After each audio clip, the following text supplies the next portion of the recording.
Hey, this is Sandy. And Randy. And we're here on AT Corner. Being an athletic trainer comes with ups and downs, and we're here to showcase it all. Join us as we share our world in sports medicine. Welcome back to another episode of AT Corner. And today we have such an important talk about some insights for working with pregnant athletes. You know what's really interesting? On our Instagram story, I posted just a simple question of asking our followers if they've worked with a pregnant athlete, and actually, the majority of people have not. I can kind of see that. I know I haven't. I've worked with one, and I'm pretty young, so. Interesting. Do you want to introduce who we have today? Yeah, so today we have the pleasure of sitting down with Pam and Kelsey, who are both amazing athletic trainers, and actually two athletic trainers who we both look up to. Yeah, absolutely. They're awesome people. And knowing that they've both worked with pregnant athletes before, we knew that the two of them together would just spark a great conversation, which it did. Oh, yeah. I feel like I grabbed so many valuable nuggets from it that now I feel I know what to ask and what resources to look for if that ever comes up for me. Yeah, so I'm going to go ahead and introduce them. So first, we'll start with Pam. She's the Director of Athletic Training and Sports Medicine at Chapman University, where she's been since 1998. She did her internship route through Santa Ana College while obtaining her bachelor's degree in physical education and athletic training from Cal State Fullerton. Go Titans. And then Kelsey, she is actually the first full-time athletic trainer at Santiago Canyon College, and she's been there since 2006 and then became full-time in 2007. And she received her undergraduate from Chapman University. And I just want to put a disclaimer in there. I know before you guys listen to this, our audio does this weird glitch thing every once in a while, and it only lasts like 2 to 3 seconds, but I just want to warn you, it's not you, it's us. So let's get started with a story from Kelsey. So I have had several of these incidences, but one that really speaks to me is a young woman who wanted to get an abortion, and she over the weekend was planning on getting an abortion with her boyfriend, and she went to the clinic and couldn't go through with it. And so when she returned to campus on a Monday, she went into her coach's office first and was bawling her eyes out, feeling like she's failing. She needed to do this to be able to continue playing, to please her boyfriend, or that's what she felt at first. Really quickly into it, I was called in and asked to come and talk to her as well, so that we could all sit and talk about it. And I feel like it's our role as an athletic trainer, though, but really at that point it was, let's talk about what feels best, right? Like, here's your options, here's what we can do. So ultimately, long, a gated story over with a lot of emotions. She felt like she was failing, and she felt like something was wrong with her and that she was being really irresponsible, but she really felt that she needed to keep that baby. And so she decided to, and it became a big piece of our puzzle as an institution or our team, I should say, because she felt like she was letting her team down and that she had created a problem for her team. So she wanted to be the one to tell them and to let them know. And she was afraid that she was going to end up being hated. And it was quite the opposite. So ultimately, when she was looking to have her abortion, she was around 9 weeks, and she ended up keeping it and basically went with us all the way through to state. And everybody, like, she told her team, and everybody embraced it, and they called her, this was like their baby mascot. So it became this massive form of ability for them to bond, and they all bonded over it. And long story short, she is a mommy now, and has began to return back to sport, and has gone in and out of being competitive, but that was her, but she was totally came back to being at her, physically where she was prior to being pregnant and having her baby. So you mentioned her coming in and having that conversation with you. How does that, where do you go with that conversation depending on what they say? Are you already kind of thinking what tools to refer her to, or how do you handle that conversation? I really think the first thing is to remember that it's a young woman who's just as scared and feels very misunderstood or doesn't even know as you are, right, as the AT. So the key is to like ask her a lot of questions and allow her to really do it. Like, okay, so how are you feeling right now? Like, what's going through your head, right? And that was how I kind of created the rapport in this particular, even though we knew each other, right? But in this particular situation of like, so what's going on? Like, and then that's when I got the story of like, I really feel like I should get rid of this. And then we talked about, which is kind of my staple, and I know some people will laugh at this, but we talked about like, what are your biggest fears? Like, what are you afraid of right now? So that we can approach all those and like put life to them. So like her fear was her boyfriend's going to leave her, right? And so then it was like, okay, can you raise your baby on your own? And then her fear was, my mom and dad are going to kick me out of the house. Okay, so what does that look like then, right? And so we addressed every piece, and I think that kind of lays the foundation, and then we can start talking about our options, right? So obviously she knew abortion was an option because she'd already investigated it, and that wasn't to say that she wasn't willing to continue, but she really felt that like, I can't do this. And then we talked about adoption, right? Like, okay, and I think that the key thing that I feel like always happens, and Pam can chime in on this, they always want to know how you feel. Like, what would you do? And I have to always tell them, like, I am so here for you, but I can't tell you what I would do. It's not up to me, but I can give you all of your options and lay it all out there and tell you all the different pieces. I think that's a good that's point. Like, your approach is different than mine, but you know what I mean? Like, just the number of situations that I've had, it's you have to put what you're comfortable with as an athletic trainer. You know, Kelsey has a lot of background in psychology and the touchy-feely, and not to say I'm not a caring human, but I'm a little more like, okay, I'm here for you. I care about you. I want you to make this decision on your own. And then I'm going to put it all out there for you. Yeah. You know, these essentially are your options, right? Your options are to terminate the pregnancy, to carry the pregnancy to term and keep the baby, to carry the pregnancy to term and give it up for adoption. In those three options, you also have to take into account the risks of each option, not only to you as the mom, but also to potentially, what do you want to do with your athletic career? And what sport do you play? And what are the risks associated with pregnancy in that particular sport? And how far along are you? And really just looking at all of the different pieces.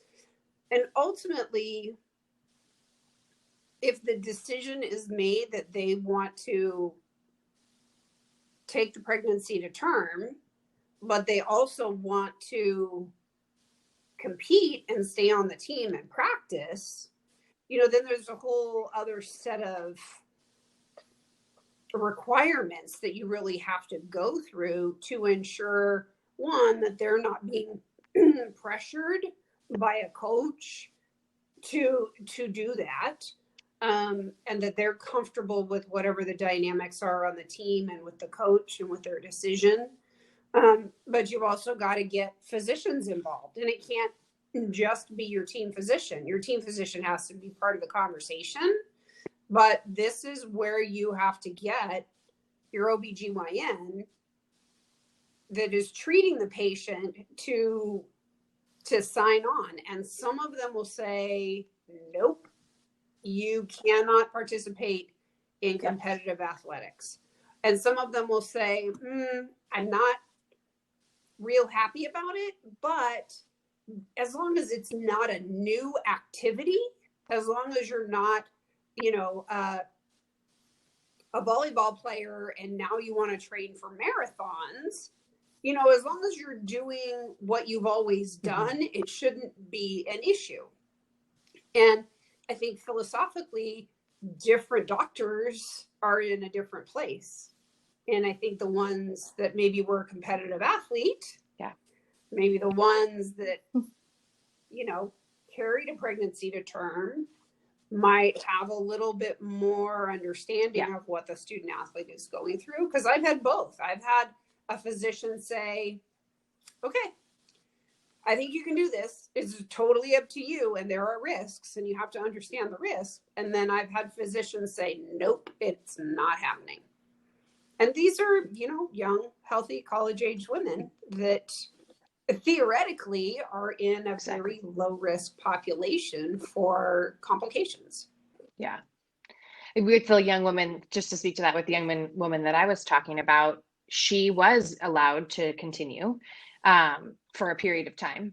And then they basically, and then she basically said, like, just things are changing too much and I'm nervous. So that did happen, but that was it, right? And then most other ones have said to me, their OBGYNs are not in support of them continuing the activity at that type of competitive level, them continuing to do fitness level at the level that they were totally okay. But the contact aspect has always become an issue, at least in my experience. But I agree with you, Pam, it's all about every doctor is different and you have to go with whatever the physician is suggesting. And when I tell them, I always tell them this is everything that we do is a consequence. So it's a matter of, is this a good, bad, or indifferent consequence? And how are we going to navigate it? And so to speak to all those things that Pam was talking about, and again, we do handle it differently, but ultimately at the end of the day, it's here's your decisions, here's a buffet, and I can help navigate you on what's the best choices for you. The other thing but too I can't is make when that we start decision for you. talking about the college age athlete, that the whole idea of medical hardship, they're not penalized for not participating for the time that they're unable to participate. This is absolutely a medical hardship condition. And so, they shouldn't lose a year of eligibility. The NCAA strictly prohibits the loss of scholarship for pregnancy. And so, that's something I think that when you start talking about, I'm going to disappoint the team, the coach, whoever, framing it really as kind of a, you have options when it comes to rejoining the team and being able to help your team next season and still be part of this group. Right. Exactly. Yeah. This isn't a disability. I like how you said that. Yeah. It's not a disability. I think people need to remember that.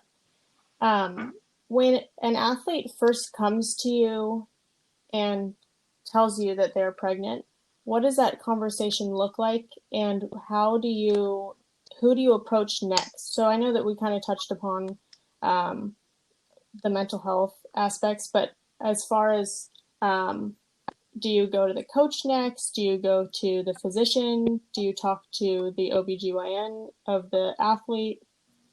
Ultimately, it's the athlete's decision how those conversations progress, because they can come in and say, this is what's going on, but I don't want you to say anything to anyone. And you have to keep that confidence. But that doesn't mean that you can't say, okay, I can keep this confidence, but these are the things that we have to make sure we cover. We have to cover that you understand the risks associated with continuing. I need something in writing from your physician that says they are okay with you continuing. I need to loop in the team physician just because they need to know. And then, we can keep that circle small, and you can handle telling everybody else on your own, but you can't just take it and hold it and not do anything else. You absolutely have to CYA, because now and you can't just walk around with blinders on and hope nothing bad happens. Yeah, exactly. I would agree. I think it has to be really driven by the student athlete, and she has to be the one, but you have to also fill in all those gray areas. This is very clear that happened in out of season athlete who had just received ACL surgery, became pregnant and wanted to get an abortion. And she wasn't sure at first, but she wanted to, and so how that conversation looked is she came in and she said, I'm really afraid, but I'm going to get an abortion. She struggled with drugs and alcohol, and I knew about that. And she's like, I can't provide this baby a good life, and so I need to do this. And I said, okay. And then we discussed all the possible, like, do you understand what that means? And have you thought about what it looks like? And who are you talking to? And at that point, she wanted to do it on her own. She's like, didn't want her parents to know. She didn't want her boyfriend to know. She didn't want anybody to know. And it was like, okay. So, and then she's like, but I know that there's 2 different forms of abortion. So I really want you to help me navigate what I'm going to do. And she was, basically she was on this like brink where she could get a surgery, like where she could get it medically aborted, or she could have, and so basically take meds. But, we had to educate her on what that would look like, right? Because you're still have the potential of seeing a fetus because of how far along she was. So we talked about all these things. And she came up with the right decision for her. And she decided that she wanted to go through with it, tell her boyfriend, be in that situation. But the coach she was not an in-season athlete. So the coach never needed to know about that. Wasn't something that needed to happen, but she did need to get clearance prior to being able to return. So, so she had to decide, like, are you going to tell the truth, or are you going to tell him that you're sick, or, whatever it is that you're going to tell him for your class period. But ultimately, you don't have to, I don't have to tell, what's going on.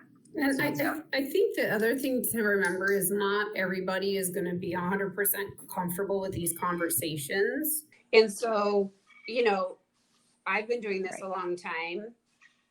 I carried a pregnancy to term. I birthed a child. Kelsey's been doing this a long time. Both of us being female, I think, makes a difference. And so the athletic trainer really has to know their limits. They can't slam the door in this woman's face, but at the same time, they have to recognize their limits and be able to say, this is what I have, this is what I can give you, this is how I can support you, but I really feel like you need to talk to someone over in the counseling center, or there are these local resources that you can go and talk to somebody who knows about this, because I don't. And so, you can't sit here and listen to a podcast and say, oh, well, Kelsey did this and Pam did that, so I got this. You have to work within what you're comfortable, and you have to know your limits, because if you start going outside of what you know and going outside of what you're comfortable with, you really do open yourself up for liability, because you have to tread lightly. You cannot put your values into the conversation. You have to be feeling, but you also have to be facts. And that is, I think, a really, really slippery slope for some people. And it is really important to remember that you cannot guide the conversation. You have to just give them information and be there to support them regardless of the decision they make and whether you agree with it or not. So agree with you. Absolutely. And to speak to your whole thing about you have to go within what your means and what you feel comfortable with. We're never going to say this the same way. And I would argue with you too, that in all of my situations, the conversation has never gone in a script. Like it's led in a lot of different directions based on the student athlete that's in front of you, based on, your relationship with them, the rapport that you have with them. There's so many pieces. Some people are very like, just give me the facts and I'm going to leave. I don't want to talk to you about anything else. Some want to sit and talk for hours. Right. And then it comes into a play of like, what feels comfy for you as the athletic trainer.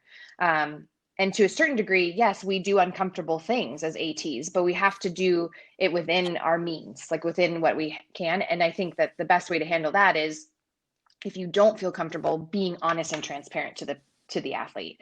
Like, hey, I've never been through this before. I know that this is a very sensitive topic. How would you feel if, right? And that's, and who's the next person that you would bring into that unit, right? Whether it be, I would really like to refer you to our team physician, or I'd really like to refer you to our counseling services, or, whatever that looks like. So I think that's a huge, good point, Pam, on that. Yeah. So, you guys brought up a good point about as far as referring to the counseling center and stuff. What do you look for as far as the follow-up after the pregnancy, as far as possibilities of postpartum depression or even returning to play? So the first and foremost, this is where we are a valuable asset as we're here to be an advocate for our student athlete, but we're not the expert in this. So really that's going to be, have they received clearance? Because, your body goes through a lot of changes and differentiation, right? So like, have you received clearance? And then ultimately, it lies on like, are you fit enough, right? Like, are you fit to be safe to return to your activity? And not in a bad way, but maybe we need to create some sort of, prehab type of concept or something along those lines. And that's where we can enter in, but not from the realm of, you were pregnant and now we have to do these things, but like, okay, we're going to get you prepared for sport. It's like looking at any other medical condition. So what are the concerns that you have regarding the student athlete after ACL surgery? What are the concerns you have regarding a student athlete after a shoulder dislocation? What are the concerns you have after maybe an appendectomy? You have to look at the trauma that the body has experienced, the recovery time for that, and that may not, we're going to get the clearance from the physician that says we're giving them to you now. So the athletic trainer is now receiving them from the physician, and we've got to take it from there. And so there is going to be some reconditioning, but you've got to have at least some understanding of, was this a natural childbirth? Was this a C-section? How much time has passed? Are you still nursing? Like, there's a lot of pieces that go into it, and you may not be comfortable with that conversation. And that's where the physician hopefully is engaged. And the physician too should have a pretty good, they should always be having the conversation about postpartum. You go into an OBGYN's office and they have material everywhere on postpartum.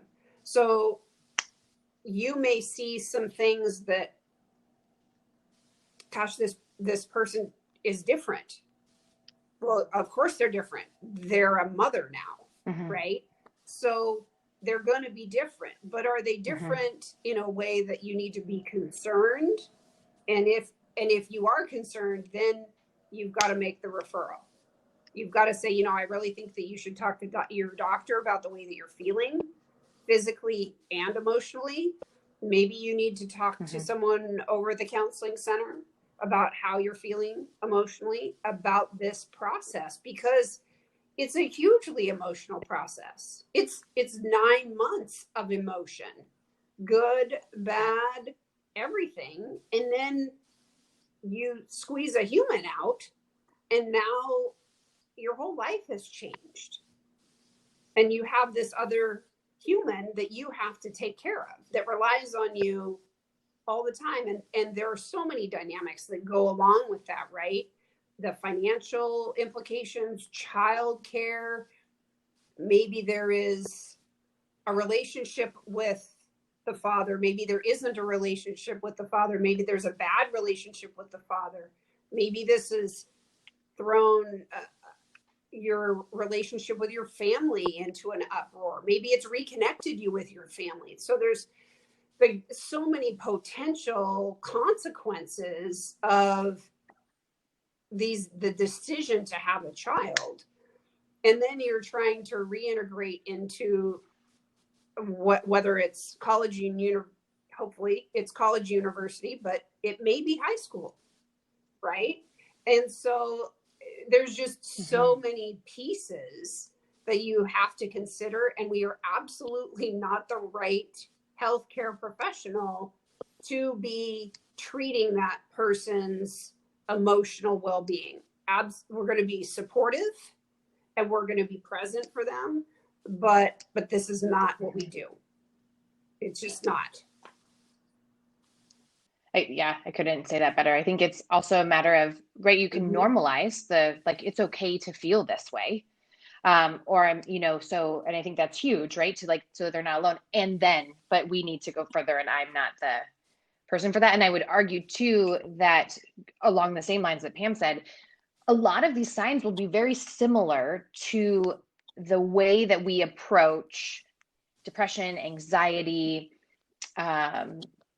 performance issues, different like lapses in rehab and stuff for what we know as ACL or shoulder dislocation or so on and so forth.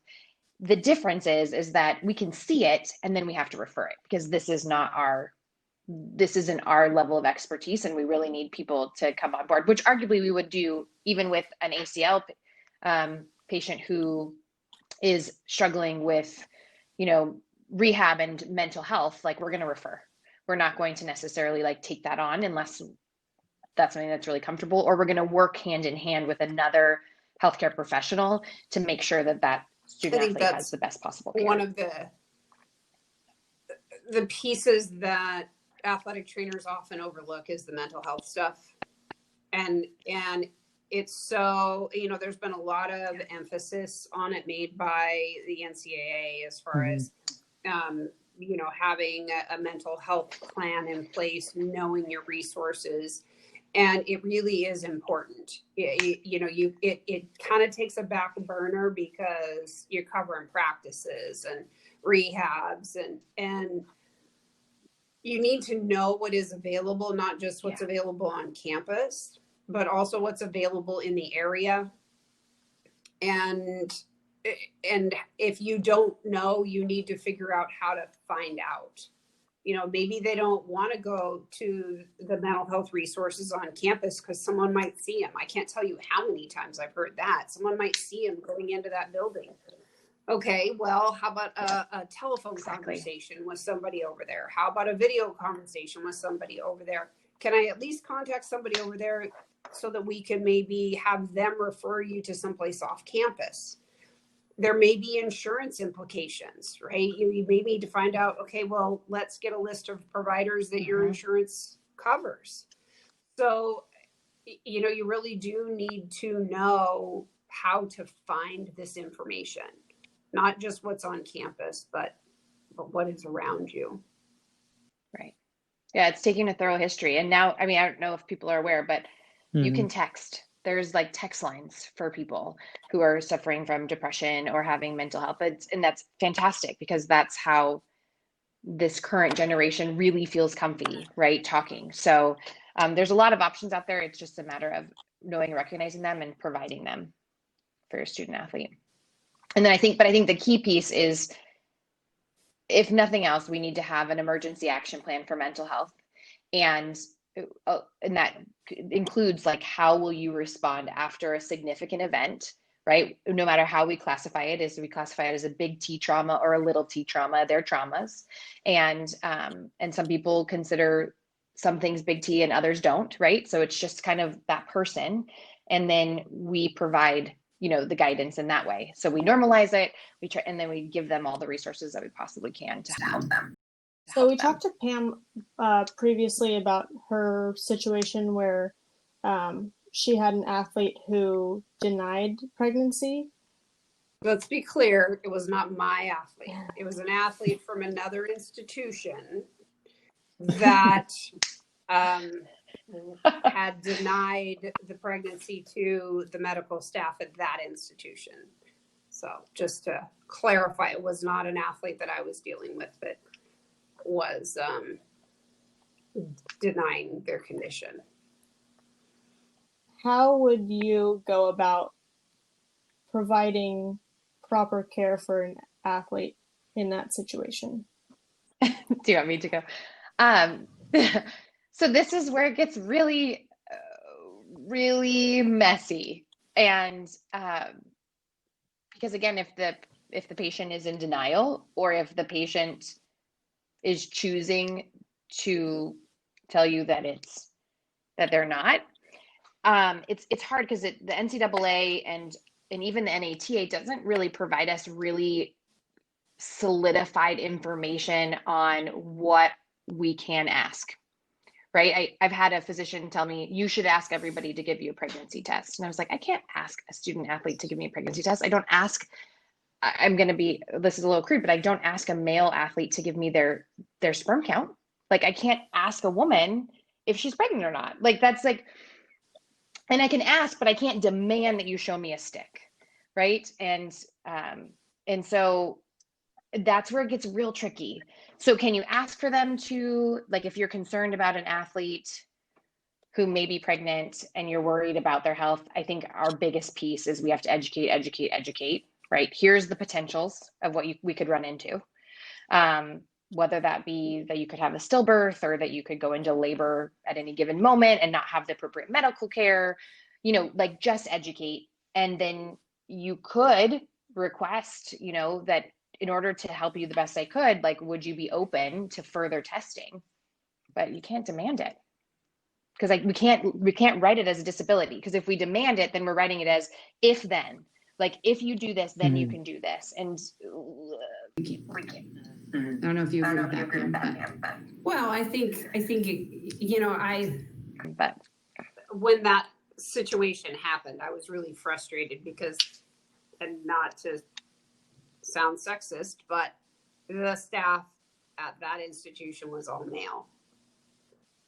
And I think that they were really worried about saying the wrong thing, or alienating the student athlete, or getting themselves in hot water, or I just really think that there was a fear factor, and they didn't want to push the issue. And in doing so, they really put this student athlete and the student athlete's baby in jeopardy. And legally, they could have gotten in, there could have been problems. But I do think, to Kelsey's point, is there's nothing to say that you can't ask a student athlete to come in, have a seat, close the door, and say, I am concerned. I am concerned, and this is why. I really want to help you. I want you to understand that you have options, that this doesn't necessarily mean the end of your season or your career. And I want you to understand that there are lots of resources and lots of support. And I'd like to be one of the people that supports you. But at the same time, I'm concerned about the situation you're putting yourself in, because there are risks, huge risks. And, you just don't know how it's going to play out. And so I think that there are things that they don't teach you when you're in school, or they hand you a book and they say, read about it. And then they give you a test on it. And even writing questions for the BOC, like, how can, in your brain what the right answer is, but how do you apply that? How do you make it work for you as an athletic trainer? You've got to figure out what you're comfortable with. And you don't get rehearsal.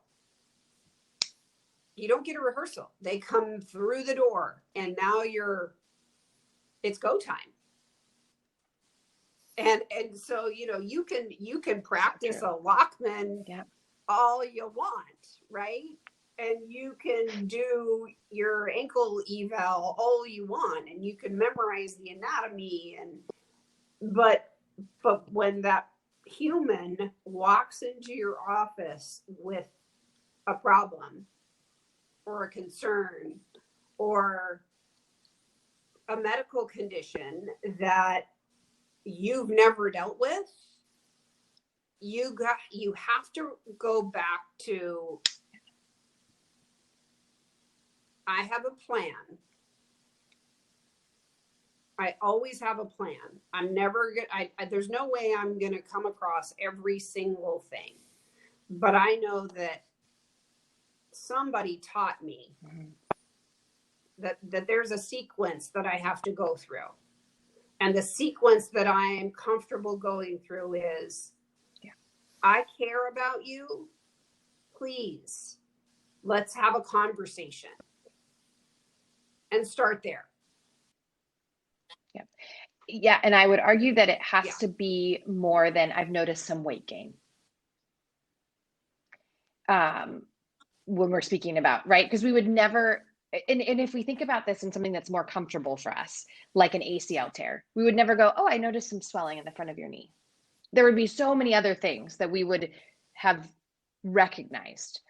And so different little things, like, have you noticed that they're getting a lot of musculoskeletal like aches and pains, or that they've had this ongoing hamstring issue or quad issue that really wasn't normal for them, whether or not you knew them for an entire year, 3 years before, or whether or not you just knew them for their preseason, right?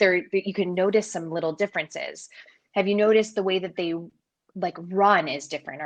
Does it look like their hips are kind of like they're waddling a little bit more? And it's not going to be like a penguin. It's not going to be that. Like, that's not how, especially active women who are pregnant walk.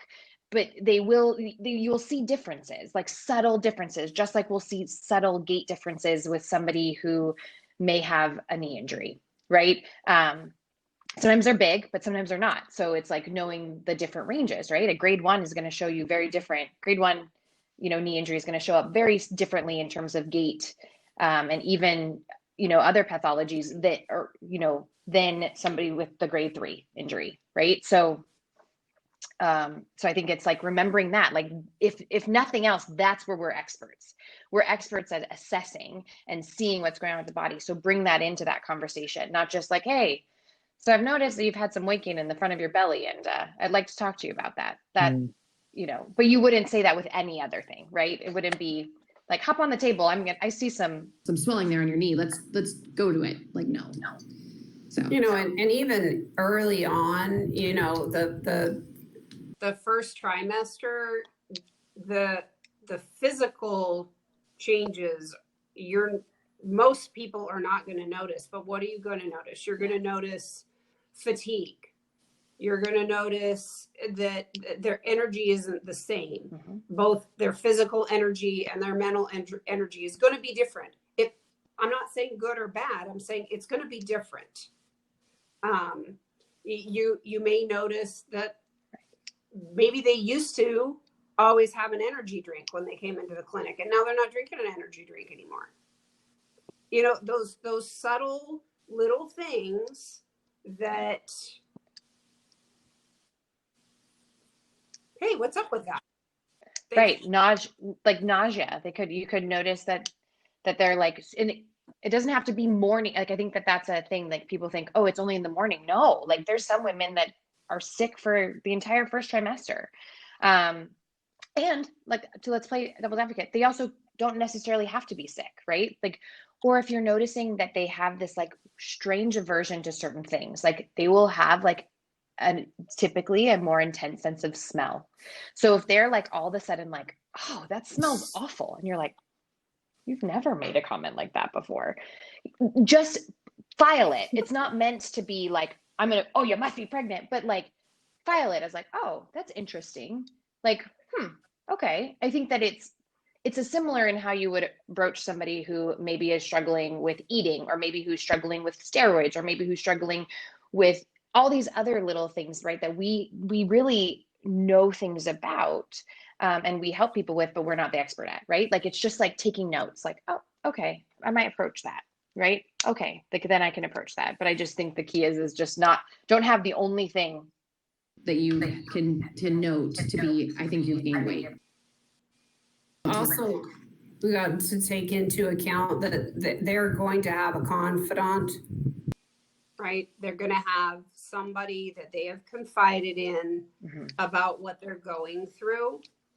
And much like disordered eating, much like drug and alcohol, oftentimes that confidant is going to come to you and say, I need to talk to you. Now, you can't tell them you heard it from me. Yes. But I need to talk to you because I'm concerned. And so that, you know, a lot of times that's what opens the door. And now you can be like, okay, well, I'm going to gather all of the other pieces. I'm going to start noticing things that maybe just seemed a little bit off before, and I'm going to start putting those pieces now together so that when the opportunity arises, you can say, can you come and chat with me for a minute? And open the door that way and say, you know, yes, I've noticed absolutely. these things and these things cause me concern. And so I just want to make sure you are okay and make sure that there's not something as a healthcare provider, as the person that is taking care of your well-being during soccer season, volleyball season, whatever season, that there isn't something that I should know. Presenting yourself as an ally. Yeah. Absolutely. And also, like, as an ally that's a medical professional, right? Like, I'm advocating for you to be the best version of yourself as an athlete and safe.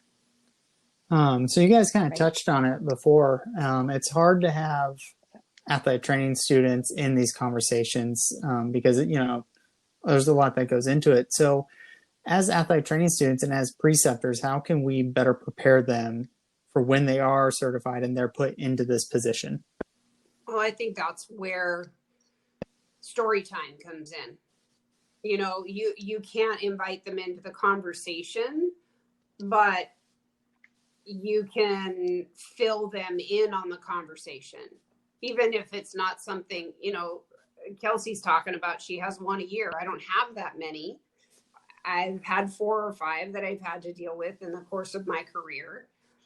But I can speak to what the NCAA says. I can speak to what current medical standards are, and I can speak to the other situations that I've dealt with and open up a dialogue so that the athletic training students or even young athletic trainers can learn from our experiences.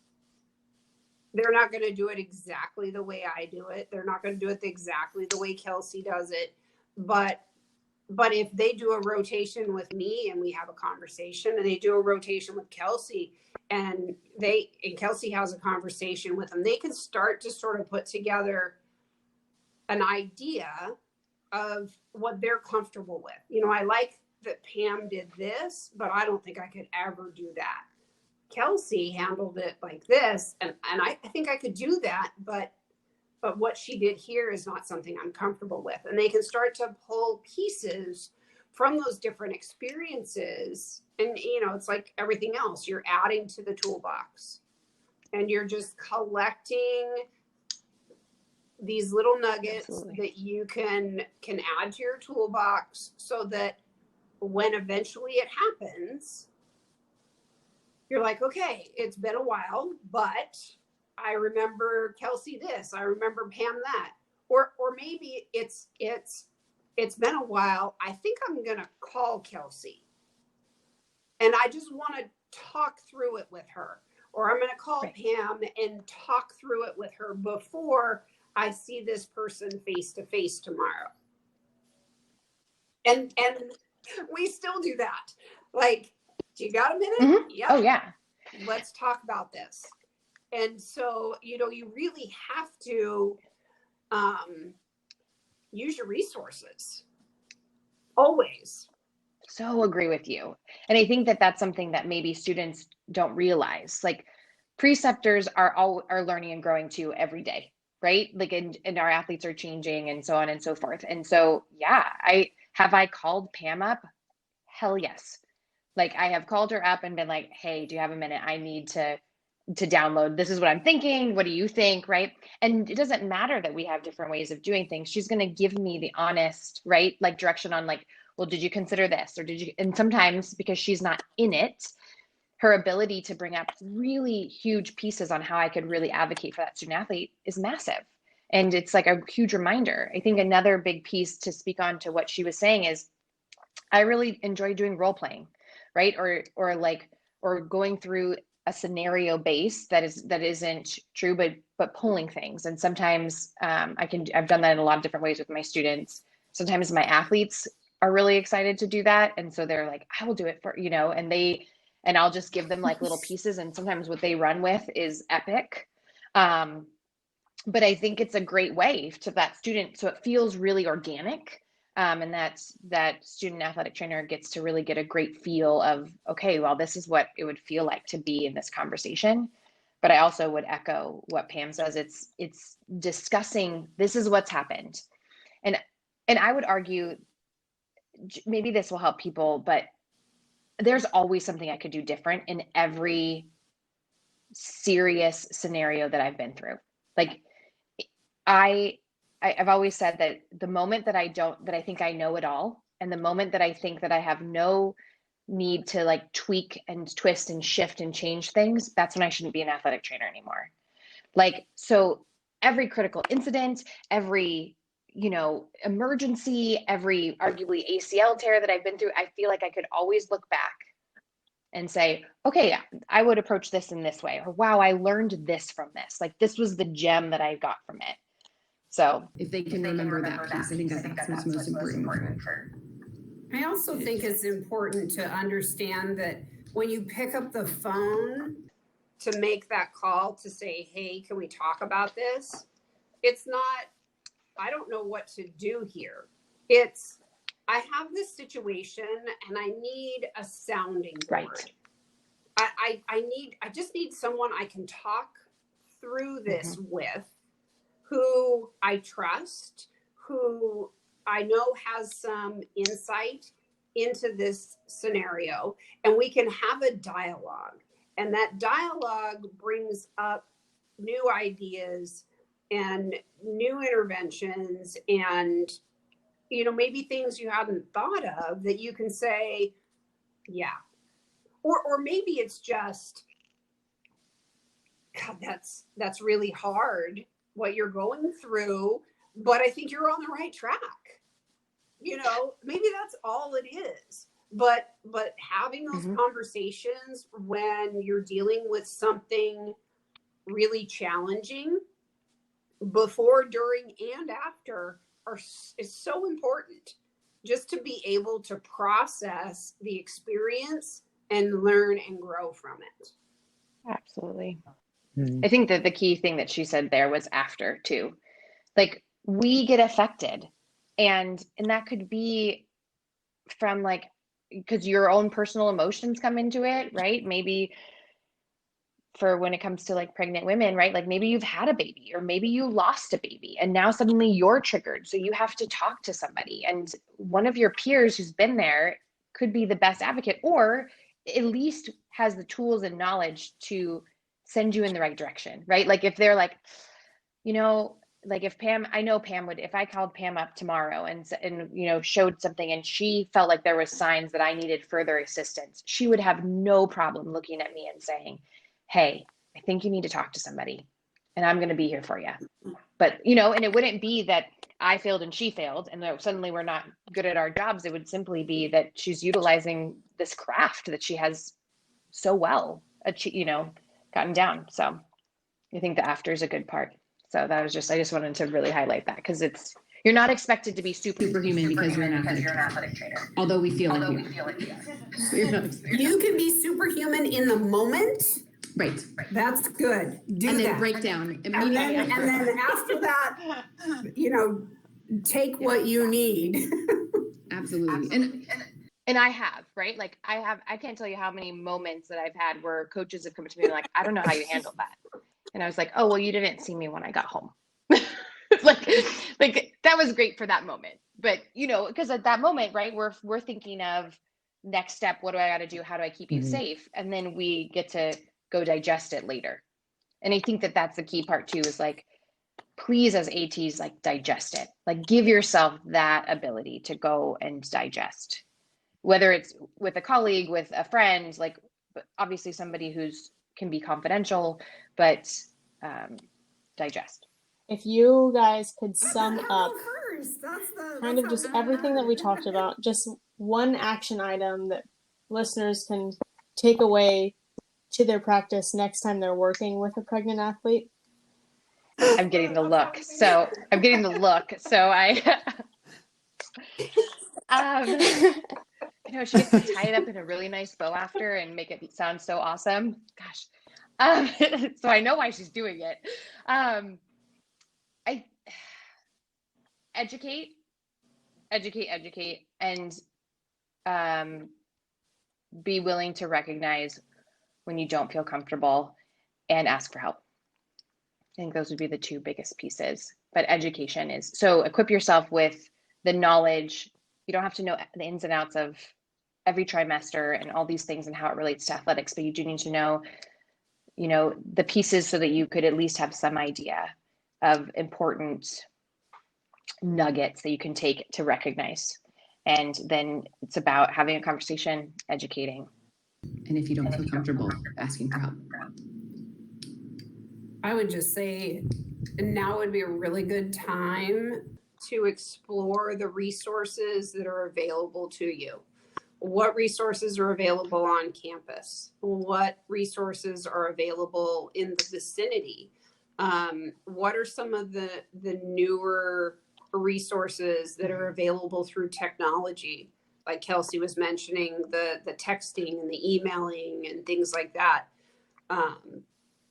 Those resources, they change and they evolve, and it is important to understand what you've got and where to find them. And that's, obviously it doesn't just apply to dealing with a pregnant student athlete, but it applies across the board. I would also say familiarizing yourself with what the NCAA Sports Medicine Handbook has to say about the pregnant student athlete, because they're pretty clear on what the rights of that student athlete are, and you should know that. So Pam brought up a great point about the NCAA Sports Medicine Handbook. There are a lot of great resources, not just for pregnant athletes, but a lot of general medical conditions and best practices. And the cool thing is you can download it for free on the NCAA website. So it is definitely accessible. I'll actually go ahead and put a link in the show notes. Oh, that's a good idea. Anyway, we really hope that you guys were able to take away at least some of these ideas. I know that we have, like Randy said, we're able to take a lot from this. Yeah, I feel like I was able to, now I know what questions to ask, when I'm looking for more follow-up and what direction to navigate to. And remember, like they said, use your mentors and don't be afraid to ask for help for anything that's outside of your comfort zone. I feel like that's the theme of our show in general. We've heard that a lot. We really have. So you guys, we want you to join in the conversation. So go ahead and head over to our Facebook group, facebook.com/group/ATcornerPodcast, where we post episode threads for each episode, as well as it's a place where you guys can network with other listeners of the show and share some of your expertise.